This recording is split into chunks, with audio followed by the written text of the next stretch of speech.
Welcome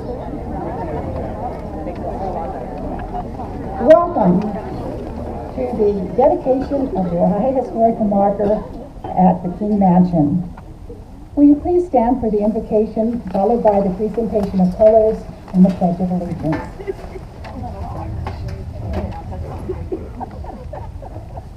Let's pray together. Father, we love you and we thank you so much for the provision you've given our country, the provision you've given the history of Warren County. We pray, Father, that you'd bless our time today and help us, Lord, to live a grateful life for the wonderful place in which you've planted us. In Jesus' name, amen. Amen.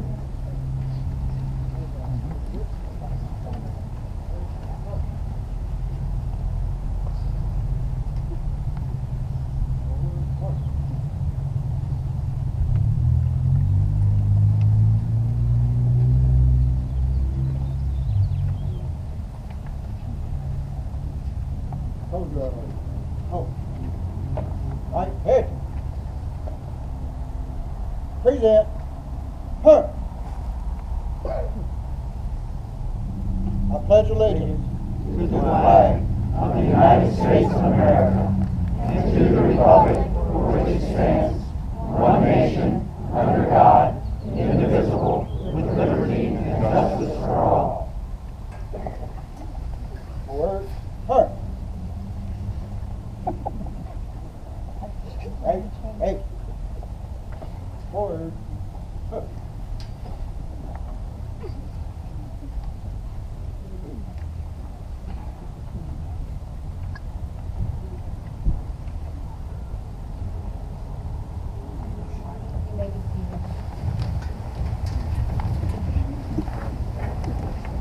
When Hiram's King passed away in 1909, Mrs. King continued to live here in the mansion with her niece from Indiana, Georgia Tanner. And when she passed away, the mansion then passed to youngest son, Robert. And that was because Hiram's had already built houses for George over on Church Street and built one just down around the corner for Harry. So it was Robert's family that lived here from then, and the last one being Joseph Warren King. And we're so pleased today to have Joseph Warren King II and III here to share some of their memories. I promised Joseph Warren III he could be first. So please welcome Joseph Warren King III.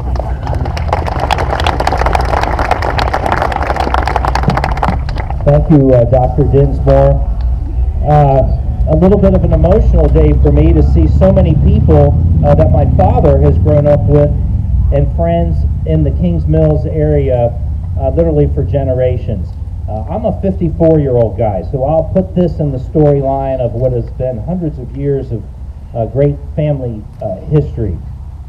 I mainly came to Ohio growing up first in the 1664 house, which is the White House just down the street here across from the post office. That's where my grandfather, my father's father, Joseph W. King, lived. And we called him Daddo. And my grandmother's name was Lucille Click, married, and Lucille King, and we called her Bobby. And so it was Daddo and Bobby. And we lived in Wilmington, Delaware at the time. My father went to Kings High, worked just about every farm in this area, and worked on this property when it was an active farm, would be milking the cows at 4:35 a.m. and then go to school. My dad had a job on the line down by the Peters Cartridge Company. The Tennessee Railroad would run through there. And one of my favorite stories from my dad was his job, the postmaster came to him, and at 6 a.m. he had to hang the mail bag up on the hook and put a lantern in place. As the railroad car would come by, the guy would lean out and hook the mail, and onward they'd go. Well, my dad had a better plan, and that he didn't have to put the lantern in there, and he could just turn his Ford high beam lights on the mail bag. That lasted for about a month till the postmaster said, cut it out, go back to the way it's supposed to be done. But he would do that in the morning and in the night. So my father is actually the last living member of that history. My dad's sisters, the late Joanne Mylander King, Sally Kohler King, who just passed away recently, and Gloria Lamb King. And the sisters all worked into the King school system. And Dado helped run the school system at one point. And of course, the great history is in your program. I suggest you read that. That tells it better than any of us could be. And just a quick introduction to my family. My wife Kim is here somewhere taking a picture. Oh, right here. This is my wife Kim. And Joey, stand up. This is Joseph Warren King IV, my son. And Justin King, my other son. Thank you. And my cousins, Joanne, my dad's sister, Joanne, had 4 kids. John Mylander, who lives in Chicago. Jody Mylander is here somewhere. Jody, raise your hand. There she is. And her sons, Chad and Nick, and wife Marta are right here. Joanne passed away. Gosh, that's pushing to 88? 8 years ago. Yeah. And Sally Kohler has recently gone, and I'd like to recognize Jody's brother Jeff, who just died March 23rd. And Jeff was a long-time Cincinnati Kings Mills guy, and just one of those moments in life that catches up to you real quick. Jenny Mylander, Jody's sister, lives in Washington as well. I have a younger brother, Michael, and a younger sister, Amy. So this is a kind of a scattered history of that. And Gloria's children were John and Cassie Lamb as well, who I believe live in the Middletown area. So what we would do is come here. We lived in Delaware. My father went to Duke and then to Ohio State, and my dad's a brilliant man. My dad can just about diagnose, fix, build anything. And that came from years of work, hard work here. What I learned here is there's a way to do things. There's one way to do things, and that is right and to work hard. And that's what my father taught us over the years. My dad worked at hardware stores around the area. He's a master antiquer. I've seen him bring people to tears when they bring him some old mahogany or cherry, beautiful piece of furniture with 5 coats of paint on it, and he sends it back to him looking like the day it was when it was made new. So this was a great area. When I was young, we would come up here and I would mow this yard. My grandfather had a wheel horse tractor. That's all he owned were wheel horse equipment, and we would mow. And this would be nothing but acres and acres of corn and soybeans all the way out to Columbia Road that would stretch all the way back around as you headed in towards South Lebanon. Kings Island Stables would be just over here on the other side. And in that time period was my grandfather, who sold the property to the Taft Broadcasting Company that, of course, is now Kings Island. So my boys have a totally skewed view of the world that their name is on everything around town. And but the history that went into that, if you ever were on the Lion Country Safari over there, you could see remnants of the King Powder Company. I think that's all shut down now at this point. But this was an area of great families up and down the road here who all knew my grandfather. Anywhere I'd go riding around with my grandfather, it was like riding around with an ambassador. And it was a tremendous time. I was only probably in the age of 13 through 20 during this era. So that is my picture of what happened here. What we would have are huge family dinners where my mother and my aunts would all be crowded in a very tiny kitchen. It does not look like what it looks like now. And they would pound out dinner for some 25, 30 people, and we would sit around an enormous dining room table, and it would be great. My grandfather bought us electric cars, and we would drive them all over this house with the big wide doors, made for fantastic holidays. So being out here now and seeing this is just fantastic. I'd really, really like to thank Matt and Terry Redder, who have just done an outstanding job. Matt's back here in the back. You must thank him and say hello to Matt and Terry.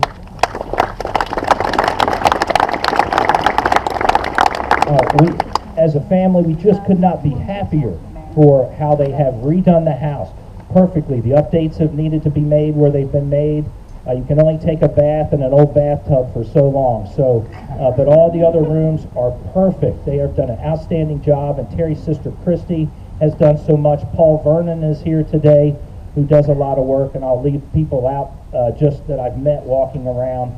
And I'd like to thank Dr. Dinsmore for reaching out to us this morning, or over the past months, to put the historic marker in. So thank you for coming out on this beautiful day for Kings Mills Baptist this morning, and the VFW for being here. This is, this is our family's history, and it has just been amazing to come here and to see everyone that would come out to be a part of this, as I know this has been in your line of sight probably for your entire lifetime as well. So God bless this home, and thank you very much. And I'd like to introduce my father. And my dad has a joke for everything. And my dad should have been a mayor, because my father's perfect at looking at a situation and saying, this is how we should do it, and whatever's here should probably go over there, and it would look a little bit better. My parents have been married for 60, it'll be 60 this July, 60 years. These are high school sweethearts that met at Kings High. In the yearbook that I always read at my mom's house, Janice Hiles, Jan's a gal, tiny and sweet, always a pal and always neat. And that perfectly describes my mother. My mother is literally walking Jesus in her spirit. She's a lifetime emergency room. She's been an emergency room nurse, worked in hospital admin. If you were sick or something was wrong, she'd be the first person at your house with a pot of soup, listening. My mother listened and has this way of making things better. My father worked for DuPont for 40 plus years. And what's ironic was DuPont was instrumental in the old days of powder company work as well. And we had this cross-pollination of where my father ended up working. And if you ever see Tyvek or Kevlar on a house, my father's part of that from DuPont. He was an amazing mechanical engineer for 40 plus years. And so this is one, this describes him pretty well. So there's a lawyer, a priest, and an engineer playing golf. And in front of them is a blind foursome. And the lawyer says, this is terrible, I'm going to have them removed. And the priest says, isn't this beautiful that we can all share nature together? And the engineer says, why can't they play at night? So that's a good description of an engineering mind. And with that, I'll introduce the grandson, the great-great-grandson of Ahima's king, Joseph W. King II.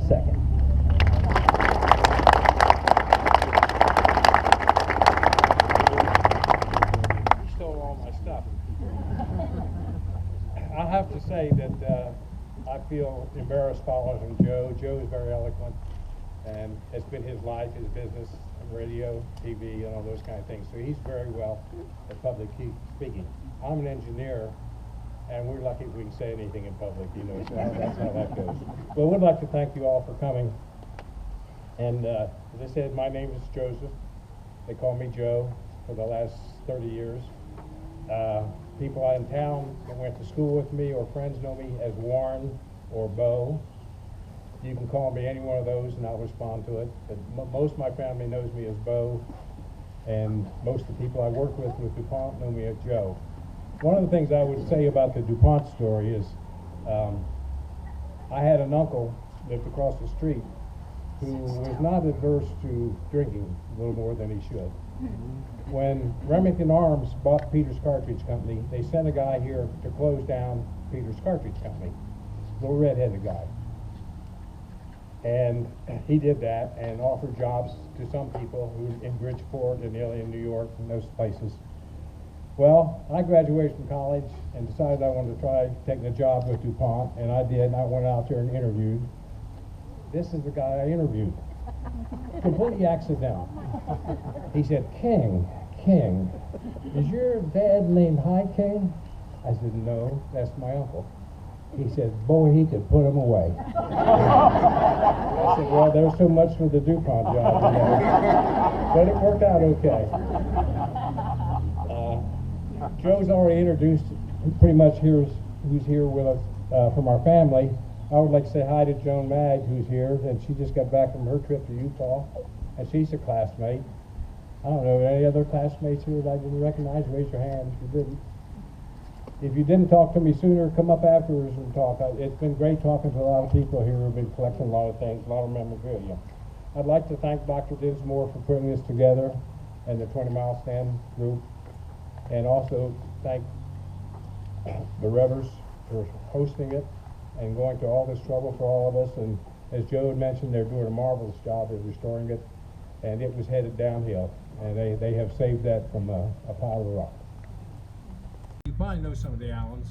He was a great guy. He was a great farmer, a very honest man, a religious man.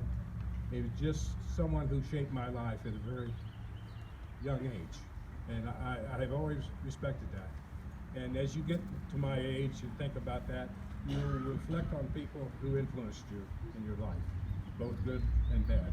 And he was a very good influence in my life in terms of teaching me a good work ethic, a value for things, and just all around a good man. Well, anyway, I worked for Ralph as a farmer, and we plowed fields, plowed corn, made hay, raised hogs. One of my mixed emotions was he had about a dairy of about 20 to 25 cows, and they got milked. And you know cows, they give milk twice a day, 365 days a year. So I became involved with Ralph and his wife milking cows. To this day, I can remember walking up the street to the barn, going down and snug in January, snuggling up next to a nice warm Guernsey cow and milking her. In those days, the milk was brought up from the dairy into a milk house, but just this side of the barn, and filtered and put in bigger cans, and then put in a tub of cold water and kept cool till the people came to pick it up. And in those days, the people that bought the milk was Sipsey's Dairy in Lebanon, Ohio. I don't know if any of you remember Sipsey's or if they're still there or not, but that's who bought that.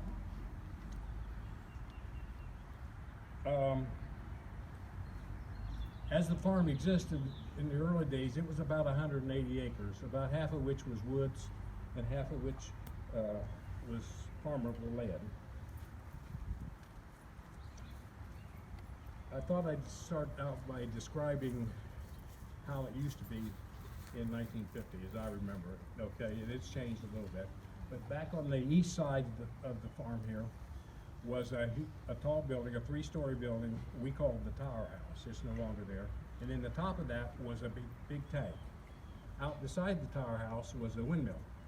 And the windmill would pump water from a spring in the woods into that tank, and that became the water supply for the house. And I always thought that was kind of interesting. Also out to the east was a big garden, a nice garden, and an orchard. And the orchard had primarily pear trees and apple trees in it.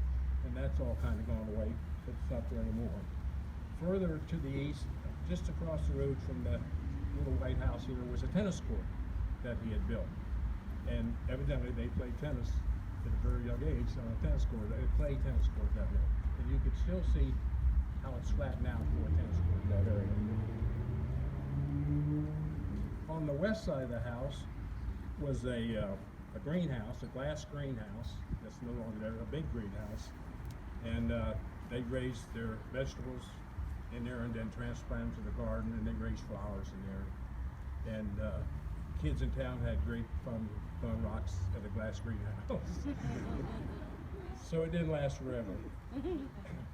The carriage house, which we called the barn, consists of a hayloft, which we always had a lot of hay, main floor, and then the basement. In the basement were the dairy stables on the west side, and on the east side of that were some horse stalls where they had horses, 2 or 3 horses. There were 2 other stock barns in the back, both of which were kind of falling down at the time I was active here, but they were both stock barns. And then On this side, there was a tool shed, a coal shed, and that was pretty much it, I think. One other thing I remember is back behind the carriage house, towards where that other barn is, was a pond, which they called the duck pond. It was a shallow pond. You could wade up to your waist maybe, but that was the duck pond. And we have pictures of my dad and his brother getting ready to go into this pond. They're standing there in vintage 1920 bathing suits. You know, completely covered. I kind of marvel at that picture. The other thing I wanted to mention was the fountain here. I spent lots of time as a youngster playing in that fountain and digging out tadpoles, and I think the Redders have plans to restore that also. So most of you probably know, but the area down here where all the new housing is used to consist of just about 3 or 4 or 5 white frame houses, all the Kings Mill style housing, and a farm. And that was known as the square. But then it became known as the Fountain Square because of the fountain here, and that was the landmark that identified that area. Always thought that was kind of interesting. The last thing I wanted to mention was my great-grandfather had a man work for him named Cobb Blanton. And Cobb was his driver and his handyman around that place. And Cobb rode a motorcycle. And I have a picture of him on a motorcycle, and it looks to me like an old Indian motorcycle, for all you motorcycle fans. But anyway, on weekends, he would ride his motorcycle to Dayton, to some friends he had that ran a bicycle shop in Dayton. A very famous bicycle shop. And he was friends with the Wright brothers. And I always thought that was fascinating. That's about all I have. I'd be happy to answer any questions or try to answer any questions. The information I don't know, I'm sure Dr. Dinsmore knows because she's researched this pretty heavily. Thank you. Yes.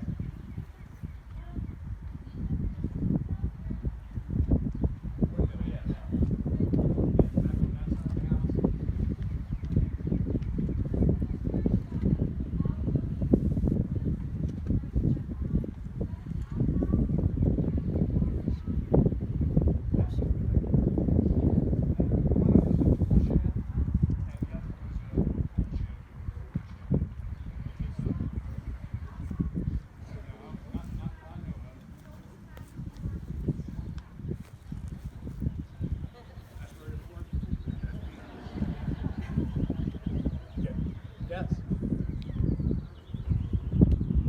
The what?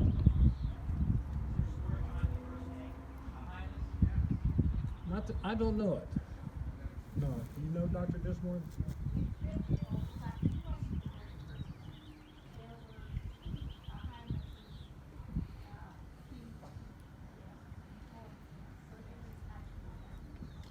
But biblical in origin, right? Okay. Well, thank you again for coming. Thank you for the Redders for hosting us and putting up with us crowd. It was very nice. That's it.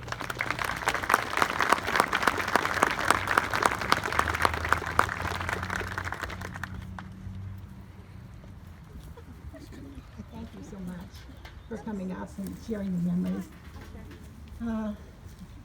This house has a lot of stories, I'm sure. If the choir, is our choir ready? They would like to come up. You can just line up behind. Okay. We don't know much about Ahimas's childhood. We don't know how much formal schooling he had, but we know that he was very, very interested in education. And he was very perceptive. He knew the better the high school you graduated from, the better the opportunities, and the better the college you could get into. And that hasn't changed over 100 and some years.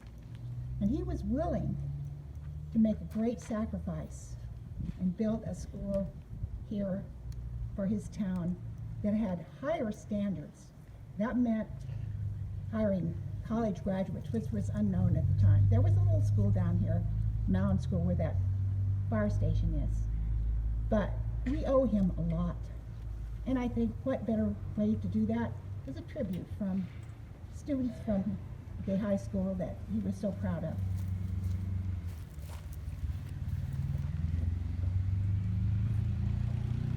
I'll just very quickly say thank you to the Redder family for inviting us. And just wanted to say that we are honored. We stand before you here today as living examples of that legacy from so long ago. I read in the Living Local magazine, probably many of you did, about how when this school was created with Mr. King's own money, that his goal was high standards of excellence. And what we hope is that our music program and our school can just continue that standard of excellence that he began. And we're so honored to be here today. We will sing for you the King's Alma Mater, which was actually quite recently arranged for us by current band director, Mr. Brian McDonough.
So much.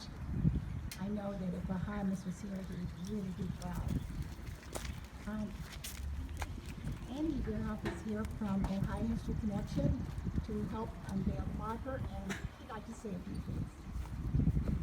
Thank you, Dr. Dinsmore. I heard a mom talking to her little boy about the program's almost over, and I have a 10-year-old son too.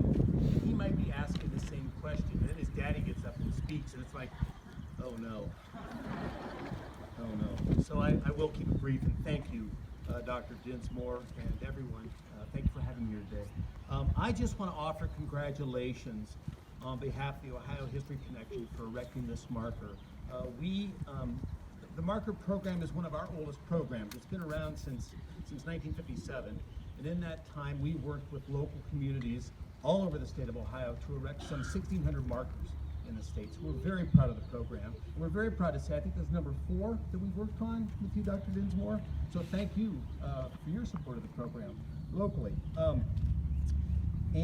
Our mission really at the Ohio History Connection is to spark discovery of Ohio's history. So that's why the marker program is especially important to us. And we are very happy to be here today to honor the King Mansion and Hymus King. Had to learn that pronunciation while working on the marker, among many other things. You know, that's another valuable thing about the marker program. good to be here to see all of you here today to see this marker and to celebrate the King family. But you know, the work of this marker is really only beginning. The really valuable thing about the marker program to us are the people who drop by in maybe little groups, or people that hunt markers and collect markers, not literally, with cameras. They're about 130 pounds, so that screw up the suspension on your truck pretty quick. But people will drop by and people will look and hunt for markers. And you'll probably see, those of you who live around here, a car pulled over the side of the road, or we have a lot of motorcycle riders. We have a lot of pictures of markers with motorcycles in them, because motorcyclists like to use these things as part of poker runs and things like that. So we're very happy. Programs can serve so many purposes to educate people about their local and their state history. So on behalf of the Ohio History Connection, I want to present a couple of commendations. One from the Ohio History Connection to the Friends of the 20 Mile House, and then also to the Kings Mill Baptist Church. And the text on both is the same. So I'll read the one for the 20 Mile House. The Ohio History Connection commends the Friends of the 20 Mile House for furthering knowledge and understanding of our state's heritage by placing an Ohio historical marker on April the 29th, 2018, that honors and commemorates the industrialist Hymas King, the mansion that he built, and their importance in the history of Warren County. And then I have another commendation from the governor's office, and it reads, in the name and by the authority of the state of Ohio, John R. Kasich and Mary Taylor, Governor and Lieutenant Governor of Ohio, do hereby officially recognize the King Mansion and Hamai. Say it. There, King. On behalf of the state of Ohio, we welcome all those gathered for the placement of an Ohio historical marker. Historical markers reflect and honor the people, places, and events associated with our state's rich history, and through this reflection, encourage appreciation of our past as we look to our future. We commend all those involved for ensuring our state's history is preserved and remembered, and we extend our best wishes for a memorable event. On this day, the 29th of April, John R. Kasich, Governor, and Mary Taylor, Lieutenant Governor. So thank you very much, and congratulations on the marker.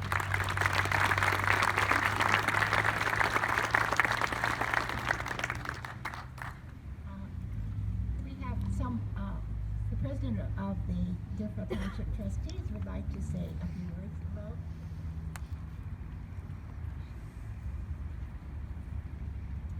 Hi everyone, my name is Lel. Let's head in, and I'm going to make this so short because politicians really should listen more than they should speak, right? I just wanted to take a minute to say that I'm honored to be here on behalf of our Board of Trustees. And it wouldn't be possible really without Dr. Dinsmore's just impassioned work and across the board, just being our go-to history person here in the township, and we are so lucky to have her. And one thing I wanted to say to everybody out here as I see your faces is that when I was knocking on doors in the fall back here in Kings Mills, a couple of things became evident. One, you all know each other. Every person back here knows somebody else. I'd knock on Jimmy's door, he'd tell me go knock on Ruth's door. I'd knock on Ruth's door, she'd tell me go knock on so-and-so's door. And you guys had me crisscrossing back and forth and talking to all your best friends. And it was really apparent that there is such a great pride in Kings Mills. I mean, once you're here, you don't ever want to leave, apparently. This is your home. And thank you for allowing us all to come into your community and celebrate this with you. And I just wanted to finally just say that from a one-school classroom to Kings High School, what a magnificent contribution to the community. There is so much pride in that high school, and it is well received. And thank you so much, Dr. Dinsmore, for everything you have done for this community. We thank you.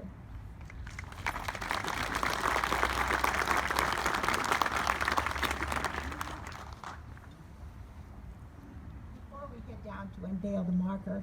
I want to thank all of you for coming today. I want to thank the Lord for a nice I'll tell you, I was, I kept looking at the weather every day, and yesterday I was, getting a little nervous, but it's been great. And we've had wonderful weather all 4 markers. I want to thank everyone who helped in some way, whether it was baking cookies or setting up chairs or giving toward the marker. I can't say enough for all of the help that we've had. I particularly want to thank the Kings for coming up and making this a memorable occasion, clear up from Tennessee. And I want to thank Todd Stephenson. Is he here? Is Todd here? Is John? John, I want you to thank him for us. We owe him so much. Every time I go by that marker, I'm going to say thank you, Todd Stephenson, because he sort of rescued us, and his generosity we really appreciate. I want to thank the Redders and of course my crew. If you do a marker, it's a year-long process, and my crew, I can't say enough great things that they've helped me with. And after we unveil the marker, you're welcome to come back and tour the house, and there are refreshments, and there's some displays in the back, and I hope that all of you will sign in our guest books so we can go down to the marker now.